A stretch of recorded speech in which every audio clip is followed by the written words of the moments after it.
அந்த ஆர்எஸ்எஸ் ஊர்வலம் எல்லாம் நடத்துறாங்க இல்லையா, அது வந்து தொடர்ந்து தமிழக அரசு வந்து தடை பண்ணிக்கிட்டே இருக்காங்க. அதனுடைய காரணம் என்ன சார்? அந்த பேரணி நடந்தால் வந்து 2 மதங்களுக்கு மத்தியில் கலவரம் வந்துட வாய்ப்பு இருக்கு. இதெல்லாம் வந்து நேரடியாக சொல்லனாலும் சுற்றி வளைத்து இந்த காரணத்துக்குள்ள தான் வருவாங்க. அதுக்கு என்ன காரணம்னா, இஸ்லாமியருடைய வாக்கு திமுகவுக்கு வேணும்.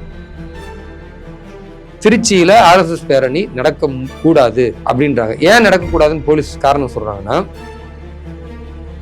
அதாவது பொதுமக்களுக்கு வந்து முஸ்லிம்ஸ்னாலே கலவரக்காரர்கள் அந்த ஒரு பிம்பத்தை உருவாக்குறாங்க. அதாவது நாங்க என்ன கேட்கிறோம்னா, ஒரு சமூகத்தை அச்ச நிலையிலே வைத்திருப்பதுதான் திமுகவுடைய நோக்கம் என்றால், அதை அடித்து உடைத்து தரைமட்டமாக்குவதற்கு எங்களை போன்றவர்கள் தயாராக இருக்கிறோம். தொடர்ந்து எங்களுடைய பணிகளை செய்வோம். மக்களை மனங்களை கவர்ந்து வென்றெடுப்போம். மூத்த அமைச்சர்கள்லாம் இருக்காங்க, எனக்கு இதெல்லாம் அவ்வளவு பெருசா இன்ட்ரெஸ்ட் இல்லைன்னு சொல்லிட்டு இருந்தாரு. அவங்க திமுக காரங்கெல்லாம் வெக்கப்பட மாட்டாங்க, சூடு சொரணை இருக்காது. இந்த மதவாதத்தை சாதியவாதத்தை ஊக்குவிக்கிற திருமாவளவன் போன்றவர்களும் திமுக போன்றவர்களையும் களை எடுக்கப்பட வேண்டும். அதற்காக நாங்கள் இன்றையிலிருந்தே களம் காண்டு வருகிறோம். 1000 ரூபாய் கொடுத்து பெண்களை வந்து இந்த மாதிரி அசிங்கப்படுத்தி பேசுவதுதான் இவருடைய நோக்கம் என்றால், அந்த மாதிரி இங்க யாரும் எந்த பெண்கள் மானங்கட்டு போயிடலாம் இல்லை. தமிழகத்தை பொறுத்த வரைக்கும் தமிழக பெண்கள் வைராக்கியம் உள்ளவர்கள்.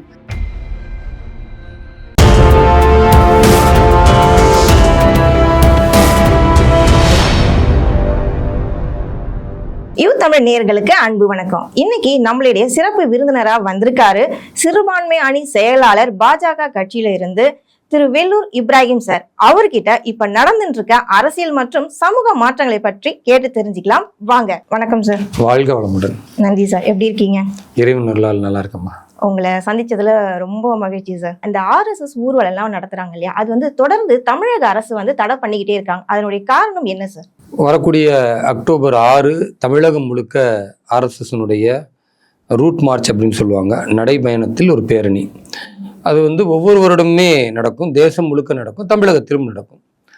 பொதுவாக தமிழகத்தை பொறுத்த வரைக்கும் திமுகவுடைய ஆட்சியில் இந்த பேரணி நடக்கக்கூடாது அல்லது நடப்பதற்கு தடை விதிக்கணும் இப்படின்னு பேசிக்கொண்டே இருக்கிறார்கள். காவல்துறையை வைத்து தடையும் செய்கிறாங்க. அதுக்கு என்ன காரணம் சொல்கிறாங்கன்னா, இந்த பேரணி நடந்தால் சிறுபான்மை மக்களுக்கு அச்சுறுத்தல் வரும், அந்த பேரணி நடந்தால் வந்து 2 மதங்களுக்கு மத்தியில் கலவரம் வந்துட வாய்ப்பு இருக்குது. இதெல்லாம் வந்து நேரடியாக சொல்லனாலும் சுற்றி வளைத்து இந்த காரணத்துக்குள்ள தான் வருவாங்க. அதுக்கு என்ன காரணம்னா, இஸ்லாமியருடைய வாக்கு திமுகவுக்கு வேணும். அப்போ இஸ்லாமியர்களுக்கு ஒன்றுமே இவங்க நல்லது செய்யலை. 2 அமைச்சர் கொடுத்தாங்க முஸ்லீம்களுக்கு. அதாவது செஞ்சி மஸ்தான் ஒருவருக்கும் ஆவடி நாசருக்கும் 2 பேருக்கும் 2 அமைச்சர் கொடுத்தாங்க. அது அவங்க கண்ணில் உறுத்திருச்சு. இஸ்லாமியர்களுக்கு எதுக்கு 2 அமைச்சர் கொடுக்கணும், அவங்களுக்கு சும்மா பயமுறுத்தினாலே போதும் பிஜேபியை காட்டி அப்படின்னு சொல்லி தான் 6 மாசத்துக்கு செஞ்சி மஸ்தான் அடுத்த ஒரு 6 மாசத்துக்கு ஆவடி நாசர் இப்படி மாத்தி 2 மினிஸ்ட்ரி இல்லாம ஒரே ஒரு மினிஸ்ட்ரிக்கு 2 பேரை இந்த மாதிரியான நிலை. அதே நீங்க பாத்தீங்கன்னா பட்டியல் சமூக மக்களுக்கு 4 அமைச்சர் கொடுக்குறாங்க. ஏன்னா பட்டியல் சமூக மக்கள் தங்களுடைய உரிமைக்காக போராடுறாங்க. குறிப்பா திருமாவளவன் போன்றவர்கள் கட்சிக்குள்ள இருந்தே கலகம் கற்பிக்கிறாரு. பட்டியல் சமூகத்துக்கு பெருசா இல்ல, ஆட்சியில பங்கு வேணும் அப்படின்லாம் கேட்கிறாரு. அப்போ ஐயோ குரல் எழும்புது, அதனால அவங்களுக்கு கவனிச்சிருவோம்.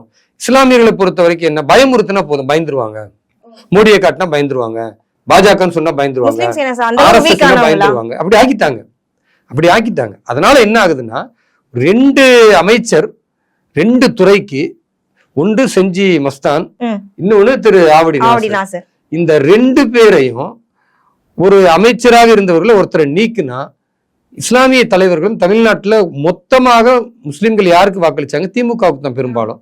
அப்ப அவங்க கேட்டிருக்கணும்ல, மற்றவர்களை மாதிரி இல்லையே, நாங்க ஒட்டுமொத்தமா திமுகவுக்கு தானே வாக்களிச்சோம், ஏன் எங்களுக்கு இந்த துரோகம்ல இருக்கிறீங்க, எதுக்கு 2 அமைச்சரை ஒரு அமைச்சரா சுருக்குறீங்க? யாருமே கேள்வி கேட்கல. பார்லிமெண்ட் எலெக்ஷன்ல ஒரு இஸ்லாமியர் கூட திமுக வாய்ப்பு தரல, யாருமே கேள்வி கேட்கல. இஸ்லாமியர்களுக்கு எந்தவித நிதி திட்டமோ எந்தவித சலுகைகளோ அல்லது குறைந்தபட்சம் இஸ்லாமியருடைய பொருளாதார கல்வி முன்னேற்றத்திற்கு எந்த ஒரு அறிவிப்புமே கிடையாது. யாருமே கவலைப்படல. ஏன்னா சிறுபான்மை சமூகத்தை பயமுறுத்தி வைத்திருக்கிறார்கள். அப்போ ஆர்எஸ்எஸ் பேரணி வந்தா அந்த மாதிரி ஆயிரும், இப்படி கலவரம் நடந்துரும், நாங்க தான் வந்து தடுக்கிறோம். நீதிமன்றத்துக்கு அவர்கள் போனாலும் நீதிமன்றத்திலையும் நாங்க வந்து பல காரணங்களை சொல்றதுக்கு காரணம் என்ன, உங்களை நாங்க தான் பாதுகாப்பு கேடயம் போன்று பாதுகாக்கிறோம் என்று இஸ்லாமியர்களை ஒரு அச்சுறுத்தலோடு வைத்திருப்பதற்காகவும் ஆர்எஸ்எஸ் இங்கு மிக தெளிவாக வெளிப்படையாக செயல்பட்டால் அவர்களுடைய பேச்சுக்களும் அவர்களுடைய நடைமுறைகளும் எல்லா மக்களுக்கு மத்தியில் ஒரு ஈர்ப்பை உருவாக்கும். அது நடந்துவிடக் கூடாது என்பதற்காகத்தான் இந்த ரூட் மார்ச்சை அவர்கள் தடை செய்கிறார்கள். அந்த தடையை மீறி போன முறை உச்சநீதிமன்றத்தில் பெர்மிஷன் வாங்கி சிறப்பாக நடத்தணும். இந்த முறையுமே அதே மாதிரி நீதிமன்றத்திற்கு போயிருக்கிறது. நீதிமன்றம் தமிழக அரசை கடினமாக பல கேள்விகளை முன்வைத்திருக்கிறது. வேண்டுமென்றே இவர்கள் மறுக்கிறார்கள். அதுக்கு எந்த அளவுக்கு ஒரு உதாரணம் சொல்லணும்னா, திருச்சியில RSS பேரணி நடக்க கூடாது அப்படின்றாங்க. ஏன் நடக்கக்கூடாதுன்னு போலீஸ் காரணம் சொல்றாங்கன்னா, அதாவது பள்ளிக்கூட மாணவர்கள் அந்த பேரணி நடக்கிற நேரத்துக்கு நிறைய மாணவர்கள் வெளியே வருவாங்க, கல்லூரி மாணவர்கள் நிறைய பேர் வெளியே வருவாங்க அந்த பாதையில. அப்போ பெரிய டிராபிக் ஜாம் ஆகும், மக்களுக்கு இடையூறு ஆகும். அதனால அந்த பாதையை எங்களால் தர முடியாதுன்னு. ஆனா நடக்கிற நாள் ஞாயிற்றுக்கிழமை. எந்த கல்லூரி மாணவர் வருவாங்க, எந்த பள்ளிக்கூட மாணவர் வருவாங்க? அப்ப கண்மூடித்தனமாக எதிர்க்கணும், பிளான் பண்றாங்க அவங்க. ஆமா. அப்ப இது மாற்றப்பட வேண்டும். அதே போன்று நிச்சயமாக அக்டோபர் 6 RSS பேரணி நடக்கும். அதில் ஒரு சுயம் சேவக்காக நானும் அதில் கலந்து கொள்வேன். எல்லா இஸ்லாமியர்களும் கிறிஸ்தவர்களும் RSS பேரணியில் கலந்து கொள்ள வேண்டும் என்று அனைத்து சமூகங்களுக்கும் நாங்கள் அன்பான அழைப்பை விடுத்திருக்கிறோம். ஏன்னா RSS என்பது இந்து சமூகத்திற்கு மட்டும் சொந்தமானதல்ல, இது ஒட்டுமொத்த பாரத தேசத்தில் உள்ள 140 கோடி மக்களுக்கும் சொந்தமான, எல்லோரும் பயிற்றுவிக்கக்கூடிய பண்பாட்டு கலாச்சாரத்தை மீட்டெடுக்கிற ஒரு அற்புதமான கட்டமைப்பு தான் அது. அதனால் அதை ஒரு மதம், மொழி, இனம் என்று சுருக்கி விடாமல் பாரத தேசத்தில் உள்ள அனைவரும் போற்றி கொண்டாட வேண்டிய ஒரு அற்புதமான அமைப்பு. நம்முடைய பண்பாட்டை, கலாச்சாரத்தை தொடர்ந்து மீட்டெடுப்பதற்கான பல தியாகங்களை செய்திருக்கிறார்கள், பலி தியாகங்களை செய்திருக்கிறார்கள். அப்படிப்பட்ட அவர்கள் நடத்தக்கூடிய அதில் ஒவ்வொருவரும் கலந்து கொண்டு தங்களுடைய உணர்வுகளை, தங்களுடைய பல்வேறு விதமான நெகிழ்ச்சியான சம்பவங்களை பரிமாறிக் கொள்வதற்கான வாய்ப்பு இருக்கிறது. அதனால் இதுல யாரும் மதம் பார்க்க வேண்டாம், மொழி பார்க்க வேண்டாம், எல்லோரும் பாரதியர்களாக ஒன்றிணைவோம். அக்டோபர் 6 என்பது அனைத்து நபர்களும் ஒன்றிணைந்து ஒரு புதிய பாரதத்தை, உலகின் குருவாக பாரதத்தை உருவாக்க ஒன்று சேர்ப்போம். இதுதான் எங்க நோக்கம். இதுல தேவையற்ற பீதியை கிளப்புவது, தமிழக அரசு காவல்துறை வச்சு நெருக்கடி கொடுப்பது, சென்ற முறை இதே நான் பேரணிக்கு போகும்போது என்னை தடை செய்து கைது செய்தது, இதெல்லாம் ஒரு தேவையற்ற விஷயம். இப்படி செய்வதனால RSS முடங்கிருமா, இல்ல நான் தான் முடங்கிருவேனா? தேவையற்ற முறையில பயத்தை ஏற்படுத்துவது. அதாவது பொதுமக்களுக்கு முஸ்லிம்ஸ்னாலே கலவரக்காரர்கள் அந்த ஒரு பிம்பத்தை உருவாக்குறாங்க. அதாவது நாங்க என்ன கேட்கிறோம்னா, RSS பேரணி நடத்துவதால் இதுவரைக்கும் தமிழகத்துல ஏதாவது பிரச்சனை வந்திருக்கா, மதக்கலவரம் வந்திருக்கா, அல்லது இந்து முஸ்லிம்களுக்கு மத்தியில் ஏதாவது ஒரு பெரிய நெருக்கடி சூழல் ஏற்பட்டிருக்கா? எதுவுமே கிடையாது. சும்மா பயத்தை ஏற்படுத்தி ஒரு சமூகத்தை அச்ச நிலையிலே வைத்திருப்பதுதான் திமுகவுடைய நோக்கம் என்றால், அதை அடித்து உடைத்து தரைமட்டமாக்குவதற்கு எங்களை போன்றவர்கள் தயாராக இருக்கிறோம். தொடர்ந்து எங்களுடைய பணிகளை செய்வோம், மக்களை மனங்களை கவர்ந்து வென்றெடுப்போம். ரொம்ப நன்றி சார். சார், அப்புறம் இப்போ ரீசெண்டா அரசியல்ல நிறைய மாற்றங்கள் நடந்திருக்கு. அதாவது இப்போ கிட்டத்தட்ட பாத்தீங்கன்னா இந்த திராவிட மாடல் ஆட்சியில 5 முறை அமைச்சர்களை மாற்றி அமைக்கிறாங்க. திடீர்னு பாத்தீங்கன்னா துணை முதல்வரை திரு உதயநிதி ஸ்டாலினை அறிவிக்கிறாங்க. இது மக்களுக்கு ஒரு நல்லது கொடுக்குமா, நிறைய மாற்றங்கள் வருமா உங்களுடைய கண் பார்வையில்? திடீர்னு எல்லாம் உதயநிதி அவர்களை சொல்லலைங்க. என்றைக்கு அவர் கட்சிக்குள் வந்தாரோ அப்பொழுதே இவர் தான் அடுத்த துணை முதல்வர் ஆவார். வழக்கம் போல அப்படியே அவர் முதல்வராக்குவதற்கு முயற்சி செய்வார்கள். இது தெரிஞ்ச விஷயம். அவர் ஆரம்பத்துல சொல்லியிருக்காருல, எனக்கு துணை முதல்வர் பதவியெல்லாம் ஆசை கிடையாது, ஏன்னா எனக்கு அதாவது மூத்த அமைச்சர்கள்லாம் இருக்காங்க, எனக்கு இதெல்லாம் அவ்வளவு பெருசா இன்ட்ரெஸ்ட் இல்லைன்னு சொல்லிட்டு இருந்தாரு. அவங்க திமுக காரங்கெல்லாம் வெக்கப்பட மாட்டாங்க, சூடு சொரணம் இருக்காது. இதே நம்முடைய தமிழக முதல்வர் ஐயா ஸ்டாலின் என்ன சொன்னாரு? முதல் கையெழுத்தே சாராயத்தை மதுக்கடையை ஒழிப்பேன்னு சொன்னாரு. ஒழிச்சிட்டாரா? அவர் அப்போ முதல்வர் ஆகல. சரி, முதல்வர் அவர் வாய்ப்பு கொடுக்கும்போது ஒழிச்சிட்டாரா? அப்போ என்ன சொல்றாரு? இதே திரு உதயநிதி அவர்கள்ட்ட கேட்குறாங்க, நீங்க மது விலக்கை கொண்டு வருவோம்னு சொன்னீங்க, என்ன ஆச்சுன்னா, நாங்க கொண்டு வருவோம்னு சொன்னும் போது நீங்க எங்களுக்கு வாக்களிக்கல, அதனால நாங்க கொண்டு வர மாட்டோம். இது என்ன பேச்சு இது? அப்ப மது ஒழிப்பை ஒரு நல்ல விஷயத்த சொல்றாங்க, மக்கள் அந்த நேரத்துல ஆதரிக்கல, பின்னால் ஆதரிக்கிறாங்க. சரி, ஆதரிக்கிற நேரம் நல்ல வாய்ப்பா கொண்டு வரலாம்ல. அவருடைய நோக்கம் அது கிடையாது, காரணத்தை சொல்லி தப்பிக்க வேண்டும். இதே மரியாதைக்குரிய பாராளுமன்ற உறுப்பினர் திருமதி கனிமொழி அவர்கள் சொன்னாங்க, தமிழகத்தில் தான் அதிக விதவை பெண்கள் இருக்கிறார்கள்னு. இதை இன்னைக்கு இரட்டிப்பாயிருச்சு. கள்ளச்சாராய மரணத்திலிருந்து சாராயம் குடிச்சு, நல்ல சாராயத்தை அரசே கொடுக்குது, அதை குடித்தும் நிறைய பேர் தாலி அறுத்து போய் நிற்கிறார்கள். இப்போ இந்த இளம் விதவைகளை எல்லாம் கண்ணு தெரியலையா அம்மையார் கனிமொழி அவர்களுக்கு? அதனால இவர்கள் பொய் சொல்வதற்கு கூசாத ஒரு படைப்பு. அதுக்கு பேர் தான் திராவிட மாடல். இந்த திருட்டு திராவிட மாடல்ல இருக்கிற எல்லோருமே என்ன செய்வாங்கன்னா, வாய் கூசாமல் பொய் சொல்வார்கள். அனைத்து பெண்களுக்கும் 1000 ரூபாய்ன்னு சொல்லுவாங்க. ஆட்சிக்கு வந்த பிறகு தகுதி உள்ள பெண்களுக்கு தான். அப்போ அது என்ன தகுதி உள்ள பெண்கள்? அதுதான் பெரிய கேள்வி. மற்ற எந்த பெண்கள் தகுதி இல்லாதவர்கள்? தகுதி இல்லைன்னு நீங்க எண்ணத்தை வைத்து அளவீடு செய்கிறீர்கள்? நீங்க சொல்ற அளவீடு மாதிரி பார்த்தா எவ்வளவு பேர் அதுல பயனடைவார்கள்? ஏன் எலெக்ஷன் நேரத்துல அப்ப அனைத்து பெண்களுக்கும் 1000ன்னு சொன்னீங்க? எல்லாமே மிகப்பெரிய ஒரு பொய்யை மூலதனமாக வைத்து எந்தவித உத்தரவாதமும் இல்லாமல் மக்களை ஏமாற்றுவதுதான் எங்கள் கொள்கை என்ற ஒரு சக்தி அவங்கள்ட்ட இருக்கு. பணத்தை செலவு செய்கிறார்கள். மக்கள் அதை சிந்திக்காம பணத்திற்காகவும் அல்லது இவர்கள் சொல்லக்கூடிய பொய்யான வாக்குறுதிகளை நம்பி அந்த நேரத்தில் வாக்களித்து விட்டு பிறகு கஷ்டப்படுகிறார்கள். இந்த நிலை மாற வேண்டும். 2026 பாஜக சட்டமன்றத்தில் ஆட்சியை பிடிக்க வேண்டும் என்ற ஒரே நோக்கோடு உண்மையை சொல்லுகிறோம். ஊழல் இல்லாத ஆட்சியை அமைப்போம் என்று சொல்லுகிறோம். இந்த மதவாதத்தை, சாதியவாதத்தை ஊக்குவிக்கிற திருமாவளவன் போன்றவர்களும் திமுக போன்றவர்களையும் களை எடுக்கப்பட வேண்டும். அதற்காக நாங்கள் இன்றையிலிருந்தே களம் காண்டு வருகிறோம். நிச்சயமாக 2026 தமிழக மக்களுக்கு ஒரு பெரிய மாற்றத்தை பாரதிய ஜனதா கட்சி கொடுக்கும். ஆனா இப்ப இருக்க திராவிட மாடல் ஆட்சி பாத்தீங்கன்னா மக்களுக்கு சில நன்மைகள்லாம் செஞ்சுட்டு தானே சார் இருக்காங்க. இப்ப பெண்களுக்கு பாத்தீங்கன்னா இலவச பேருந்து கொடுத்துட்டு இருக்காங்க. மாணவர்களுக்கு புதல்வன் அந்த 1000 ரூபாய் கொடுக்குறாங்க.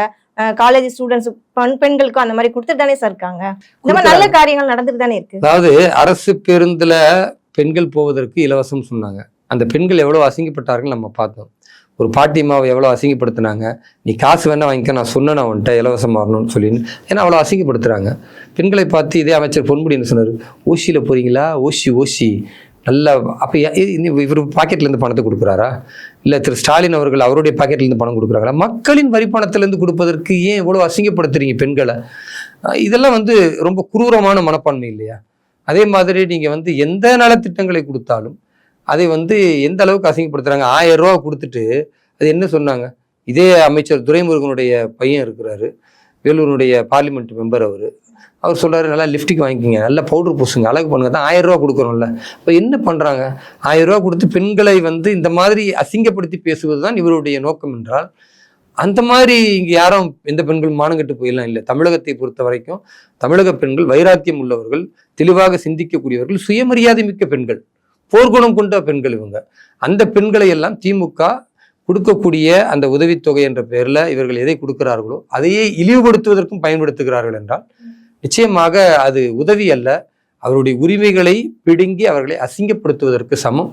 அப்படிப்பட்ட ஒரு விஷயத்துல பெரிய தேவை ஒன்றும் மக்களுக்கு இல்லை. நிச்சயமாக மாற்றம் வரும். அதாவது அற்ப பொருளை கொடுத்து மிகப்பெரிய ஆதாயத்தை அவர்கள் அடைந்து கொண்டிருக்கிறார்கள்.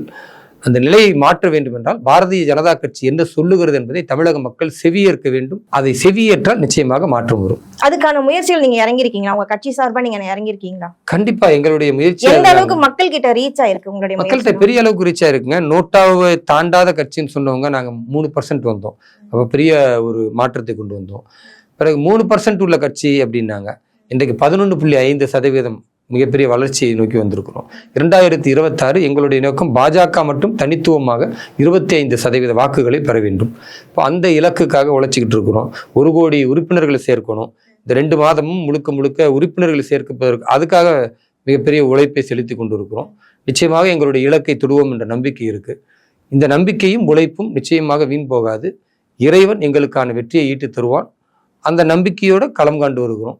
தமிழகத்தில் மாற்றம் என்பது தேவை என்றால் அது பாரதிய ஜனதா கட்சி தான் கொடுக்க முடியுமே தவிர, மற்றபடி மாறி மாறி இருக்கிற 2 திராவிட கட்சிகளும் ஒரே குட்டையில் ஊறிய மட்டைகள் தான், ஒரு நாணயத்தின் 2 பக்கங்கள் தான். ஊழல்களில் வேண்டுமானால் இவர்கள் குறைவு, அவர்கள் அதிகம் என்று சொல்லியிருக்கலாமே தவிர இவர்களுக்குள் வித்தியாசம் இல்லை. அதனால் மாற்றத்திற்கான யோசனை யாருக்கெல்லாம் இருக்கிறதோ, இந்த தேசத்தை பாதுகாக்க வேண்டும், தமிழகத்தை வளர்ச்சி பாதைக்கு கொண்டு செல்ல வேண்டும் என்று யாருடைய எண்ணங்களில் எல்லாம் இருக்கிறதோ அவருடைய எண்ணங்களில் தாமரை மலர்ந்தால் நிச்சயமாக தமிழகம் சிறக்கும். இதுக்கான நிறைய தடைகள்லாம் நீங்க ஃபேஸ் பண்ணிருக்கீங்களா சார்? உங்க கட்சியில இருந்து நீங்க மேல ஏராளமான கொண்டு சேர்க்க முடியாத அளவுக்கு தடைகள் நீங்க ஃபேஸ் பண்ணிருக்கீங்க. இருக்கும். இப்போ சிறுபான்மை சமூகம் அதிகமாக இருக்கிற பகுதியில நாங்க போனா ஏராளமான பொய் வழக்குகள் என்ன சொல்றாங்க? உங்கள்ட்ட ஏதாவது கைது செய்வார்கள். அரசு இப்படி நெருக்கடி கொடுக்கும். மக்கள் தயாரா இருக்காங்க கேட்கறத. மக்கள் எது உண்மை எது பொய் என்று தெரிந்து கொள்வதற்கு பரந்த மனப்பான்மையோடு இருக்கிறாங்க. ஆனா அரசு அதற்கு அனுமதி மறுக்கிறது. அரசை பொறுத்த வரைக்கும் திரும்ப திரும்ப தேவையற்ற பீதியான விஷயங்களை கிளப்புவதும், சிறுபான்மை சமூகம் பட்டியல் சமூகத்தினுடைய வாக்குகளை எக்காரணத்தை கொண்டு பாஜகவின் பக்கம் செல்லக்கூடாது என்பதில் தீவிரமாக பணியாற்றுகிறார்கள். ஆனால் நாங்கள் சிறுபான்மை மக்களுடைய பகுதிகளுக்கு செல்கிறோம், அவர்களிடத்தில் பேசுகிறோம், புரிய வைக்கிறோம். காவல்துறையுடைய அடக்குமுறையை தாண்டி, காவல்துறையுடைய பொய் வழக்குகளை தாண்டி அந்த மக்கள் இன்றைக்கு சில உண்மைகளை புரிந்திருக்கிறார்கள். குறிப்பாக எந்த சட்டத்தை மத்திய அரசு கொண்டு வந்தாலும் அது சிறுபான்மை சமூகத்திற்கு எதிரானது என்ற ஒரு பிம்பத்தை அவர்கள் கட்டமைத்திருக்கிறார்கள். அது பொய்யான பிம்பம், அதை நம்ப வேண்டாம் என்று நாங்கள் ஆதாரத்தோடு புள்ளி விவரங்களோடு சிறுபான்மை மக்களிடத்தில் பேசும் பொழுது கல்வியாளர்களாக இருக்கக்கூடிய பெரும்பான்மை மக்கள் ஏற்றுக்கொள்கிறார்கள். அடித்தட்டு மக்கள் உழைக்கும் வர்க்கமாக இருக்கிற இஸ்லாமிய சமூகத்தை அச்சுறுத்தி வைப்பதனால் அவரிடத்தில் எங்களால் இன்னும் பெருசாக ரீச் பண்ண முடியலை. ஆனால் காலம் அதை மாற்றும், நிச்சயமா அவங்களிடத்திலும் இந்த செய்தியை கொண்டு போகும். ஜாயிண்ட் பார்லிமெண்ட் கமிட்டி வந்துட்டு சென்னை வந்திருந்தாங்க. இந்த வக்ஃபு மசோதாவை வந்துட்டு வேண்டாம்னு முஸ்லீம் மூத்த தலைவர்கள்லாம் வேண்டாங்கிற மாதிரி சொல்லியிருந்தாங்க. ஆனா நீங்க அதுக்கு ஆதரவு தெரிவிச்சிருக்கீங்க, அது வேணும்ன்ற மாதிரி பேசியிருக்கீங்க. அது எதனால சார்? வக்ஃபு திருத்த மசோதா என்பது 1955 ஆரம்பிச்சு பிறகு ஒவ்வொரு முறையும் மாற்றப்பட்டு கொண்டே இருந்தது. கடைசியாக 2013 தான் அந்த மாற்றம். அதனுடைய தொடர்ச்சியாக இப்பொழுது மாற்றம் என்பது எப்பயுமே ஒரு சட்டத்தில் வந்துக்கிட்டே இருக்கும். ஏன்னா அந்த கால சூழலுக்கு ஏற்ற மாதிரியும் அந்த கட்டமைப்பை பாதுகாப்பதற்கும் அதன் ஒரு பகுதியாகத்தான் வக்ஃபினுடைய இந்த மசோதா. இந்த மசோதாவில் இஸ்லாமியர்களுக்கு பெரிய எந்த பாதிப்பும் இல்லை. சொல்லப்போனால் இஸ்லாமியருடைய சொத்துக்களாக இருக்கக்கூடிய வக்ஃபு சொத்துக்களை பாதுகாக்கப்படக்கூடிய ஒரு சட்டம். அதே மாதிரி வக்ஃபு சொத்து என்ற பேரில் இந்துக்கள் ஏராளமான அவங்களுடைய நிலங்கள் பறிபோகக்கூடிய சூழல் இருக்கிறது. அது உண்மையாகவே இந்துக்களுடைய நிலமாக இருந்தால் அவர்கள் கொடுத்துட்டு எவ்வித பிரச்சனையும் இல்லாமல் வக்ஃபு சொத்தை வக்ஃபினுடைய அந்த ப்ராப்பர்ட்டியை அவர்களிடத்தில் கொடுத்து அதன் மூலமா வரக்கூடிய வருமானத்தை ஏழை இஸ்லாமிய பெண்கள், விதவை பெண்களுக்கு பயனளிக்கக்கூடிய ஒரு திருத்த மசோதா தான் இது. இப்படி இது வந்துவிட்டால் இது உண்மையாகவே முஸ்லிம்களுக்கு முன்னேற்றத்தை கொடுக்கும் என்று இஸ்லாமிய அடிப்படைவாதத்தை பேசக்கூடியவர்களும் அவர்களை கையில் வைத்திருக்கக்கூடிய திமுக, காங்கிரஸ், கம்யூனிஸ்ட் கயவர்களும் எப்படியாவது தடுக்க வேண்டும். அதற்காக இஸ்லாமியர்களை பாஜகவுக்கு எதிராக திசை திருப்புகிறார்கள், மத்திய அரசுக்கு எதிராக பேச வைக்கிறார்கள். இந்த வக்ஃபு மசோதாவை பொறுத்தவரை எங்களுக்கு தேவையில்லை என்பது போன்று இவர்கள் அந்த செய்தியை கட்டமைக்கிறார்கள். நேற்று அந்த கமிட்டி வந்தாங்க. நாங்கள் அந்த கமிட்டி இடத்துல பல்வேறு ஆதாரங்களை கொடுத்துருக்குறோம், பல்வேறு விஷயங்களை நாங்கள் விளக்கி சொல்லியிருக்கிறோம். ஏன் இந்த வக்ஃபு மசோதா தேவை என்பதற்கு புள்ளி விவரத்தோடு ஆதாரத்தின் அடிப்படையில் கொடுத்திருக்கிறோம்.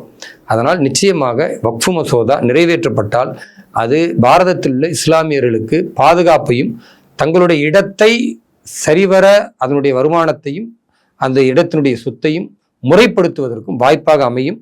அதனால் இந்த வாய்ப்பை இஸ்லாமியர்கள் தவறவிடக்கூடாது. கண்மூடித்தனமாக எதிர்க்காமல் அந்த மசோதாவை முழுமையாக படித்து நியாயப்படுத்தி அந்த மசோதாவின் அடிப்படையில் நாம் செல்லுவோமேயானால் என்ன பயன் கிடைக்கும் என்பதை புரிந்து கொண்டால் இஸ்லாமிய சமூகம் நிச்சயமா ஆதரிக்கும். இஸ்லாமிய தலைவர்கள் என்ற பேர்களில் உள்ளவங்க அவங்க எதிர்க்கத்தான் செய்வாங்க. ஏன்னா எல்லாரும் ஒரு கட்சி சார்ந்து இருப்பாங்க, ஒரு கட்சி சார்ந்து இருப்பாங்க. அந்த கட்சியில எம்எல்ஏ சீட்டு கேட்டிருப்பாங்க. இப்ப திமுக இருக்காங்கன்னா திமுக விட்டு எம்எல்ஏ சீட்டு வாங்கணும். இப்ப திமுக நீ எதிர்க்கணும் அப்படின்னா எதிர்க்கத்தானே செய்வாங்க. அதான் உங்களுடைய அஜெண்டா. நம்ம பயமுறுத்தப்படுவார்கள் அல்லது சில எலும்பு துண்டுகளுக்கு பலியாவார்கள். ரெண்டுல ஏதாவது ஒண்ணு நடக்கும். எதுவாக இருந்தாலும் அவர்களுக்கு வேலையை செய்யட்டும். நாங்கள் எங்களுடைய கடமையை செய்கிறோம். தேசத்தை பாதுகாக்க வேண்டும், தேசத்தில் உள்ள அனைத்து மக்களையும் சமமாக பாவிக்க வேண்டும். அதை பாஜக நிச்சயம் செய்யும். தொடர்ந்து பேசுவோம் சார். நிறைய விஷயங்கள் நீங்க பொதுமக்களுக்கு ரொம்ப தெளிவா ரொம்ப அழகா சொல்லியிருக்கீங்க. இதை பாக்குற நேயர்களுக்கு எல்லாருக்குமே வர அக்டோபர் 6ஆம் தேதி RSS கூட்டத்துல கண்டிப்பா கலந்துக்குவாங்கன்னு நாங்க நம்புறோம். ரொம்ப நன்றி சார். நன்றி, வாழ்த்துக்கள்.